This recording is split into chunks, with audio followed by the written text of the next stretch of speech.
ওরে সাবধানে তাকিও নারী পর্দার আড়ালে, বলেন সাবধানে তাকিও নারী পর্দার আড়ালে। আইরে হাদিসে হারামে লেখে অন্য দেখিলে, আইরে হাদিসে হারামে লেখে অন্য দেখিলে, সাবধানে তাকিও নারী পর্দার আড়ালে, পড়েন সাবধানে তাকিও নারী পর্দার আড়ালে।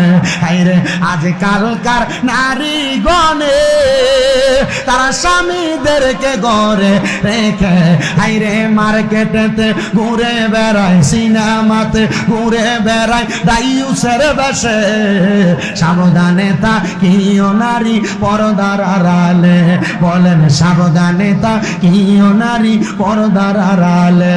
আইরে আজকালকার নারী গণে তাদের স্বামীদেরকে ঘরে রেখে আইরে পার্কেতে ঘুরে বেড়ায়, মার্কেটেতে ঘুরে বেড়ায় দাইয়ুসের বেশে, সাবধানে তাকিও নারী পর্দার আড়ালে, বলেন সাবধানে তাকিও নারী পর্দার আড়ালে। আইরে হাদিসে হারামে লেখে অন্য দেখিলে, সাবধানে তাকিও নারী পর্দার আড়ালে। আব্বাজিরা আপনারা বলেন আল্লাহর জান্নাত পাওয়ার জন্য একটা মহিলা পর্দা করার দরকার আছে না নাই?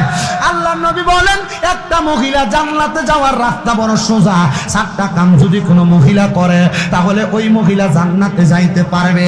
নবী গো কোন 4টা কাম?